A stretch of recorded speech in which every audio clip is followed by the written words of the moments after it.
What are the Iranians doing with these military drills in the Strait of Hormuz today?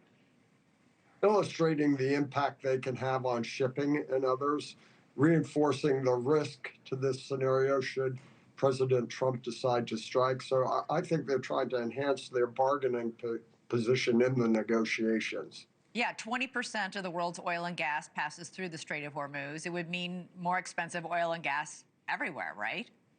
That's correct, Elizabeth. And the risks are tremendous on both sides of the table. This is somewhat of an existential threat to the Iranians. What would a strike do? Would it galvanize the people? Would that be a tipping point? While at the same time, for the United States, shutting down the Gulf, risking missile strikes against other Gulf countries are the risks that both of them face when they go into these negotiations. Yeah, President Trump has amassed an armada of American battleships and carriers in the area. One analyst called it bluster without leverage on the part of the Iranians by staging these military exercises. That's exactly right. They've done this before. It's very tactical at stake, and where their real operational and strategic risks are from their missiles. And so, again, I think the U.S. president's in a very strong position to get what he's looking at. The question is there end up just being about the nuclear material and the capabilities, or will he extend it to deal with the strategic and short-range and long-range missiles, much less the Iranian continued support of surrogates who threaten us and our allies in the region. So there's a lot on the table here, Elizabeth. There's a lot on the table, but the Iranians have said we're only going to talk about nuclear programs here, and they continue to say we're not going to give up our nukes. So are they saying something different privately?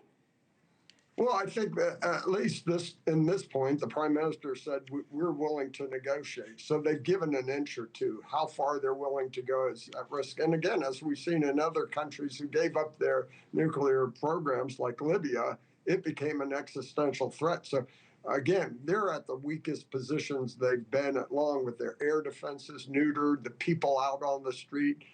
So this is an existential threat, and the more they give, the more it can be a threat to them. So they've got a real dilemma on their hands, and I hope the administration leverages that to get the things that will endure long-term peace in the region. We know that the Israeli Prime Minister Benjamin Netanyahu had been urging a couple of months ago, slow your roll, get more assets in the region before you make any move militarily. Obviously, Israel would be involved either because in a strike or because they would be getting retaliatory strikes from Iran. We now have that military presence. And Benjamin Netanyahu was just in the White House. He does not think we should have another deal with Iran. And President Trump spent a lot of time and energy criticizing the deal with Iran that President Obama came up with.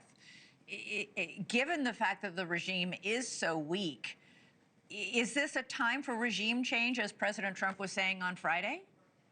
I believe so, and I hope so, actually. Look, they've murdered thousands of people, and I hear from people in Iran and all the expatriate Iranians. It's time for this regime to go. They have too much blood on their hands. And another component of Netanyahu, as we've seen with cell phones and nuclear scientists, they have a reach and touch inside the country. So some of this may not have been just positioning naval assets who can defend against missiles attack and conduct strikes. It may have been posturing to ensure inside the country we've leveraged those contacts that the Israelis to provide support should one of these strikes occur and help accelerate the threat on the ground in Iran. So I hope that's all being synchronized, and that creates real opportunities here to ensure we get regime change. Thank you for watching. Subscribe below and download our NewsNation app right now on your phone, and you will get fact-based, unbiased